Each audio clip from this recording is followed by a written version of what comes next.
നമ്മുടെ തെരഞ്ഞെടുപ്പ് കമ്മീഷന്റെ പ്രതിച്ഛായ ഓരോ ദിവസം കഴിയും തോറും താഴോട്ട് കൂപ്പ് കുത്തിക്കൊണ്ടിരിക്കുക. ഒരു ഭാഗത്ത് സുപ്രീം കോടതിയിൽ നിന്ന് വരുന്ന നിർദ്ദേശങ്ങൾ അല്ലെങ്കിൽ അവരുടെ തീരുമാനങ്ങൾ, മറുഭാഗത്ത് രാഹുൽ ഗാന്ധിയുടെ നേതൃത്വത്തിൽ നടക്കുന്ന വോട്ട് കൊള്ളയ്ക്കെതിരായിട്ട്, വോട്ടർ പട്ടികയിലെ ക്രമക്കേടുകൾക്കെതിരായിട്ട് നടക്കുന്ന പ്രക്ഷോഭം, പ്രത്യേകിച്ച് ബീഹാറിൽ SIR എന്ന പേരിൽ, സ്പെഷ്യൽ ഇന്റൻസീവ് റിവിഷൻ എന്ന പേരിൽ നടക്കുന്ന പരിഷ്കരണങ്ങൾ, അവിടെ സംഭവിച്ചുകൊണ്ടിരിക്കുന്നത് വ്യാപകമായ തോതിൽ വോട്ടവകാശമുള്ളവരെ പട്ടികയിൽ നിന്ന് ഒഴിവാക്കുകയാണ് അല്ലെങ്കിൽ പുറത്താക്കുകയാണ്. ഇപ്പോൾ കഴിഞ്ഞ പട്ടികയിൽ നിന്ന് 65 ലക്ഷം പേരെ ഒഴിവാക്കിയിരിക്കുക.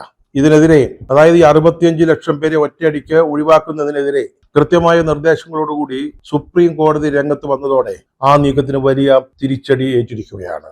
ഇത് ഇലക്ഷൻ കമ്മീഷന്റെ മാത്രം തീരുമാനമായിരുന്നു എന്ന് നമുക്ക് അറിഞ്ഞുകൂടാ. അതായത് ബീഹാറിൽ മറ്റു സംസ്ഥാനങ്ങളിൽ നിന്ന് ധാരാളം പേര് കുടിയേറിയിട്ടുണ്ട്, അവരൊക്കെ തിരിച്ചുപോയി എന്ന വ്യാജേന അവിടെ താമസിച്ചിരുന്ന പലരെയും ഒഴിവാക്കാൻ വേണ്ടിയുള്ള ഒരു ശ്രമമായിരുന്നു ഇത്.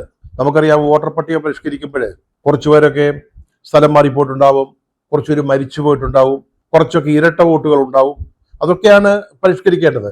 പക്ഷെ ഇവിടെ നടന്നത് ഒരു വിഭാഗത്തിനെ സമൂലം പട്ടികയിൽ നിന്ന് ഒഴിവാക്കുക എന്നുള്ളതായിരുന്നു.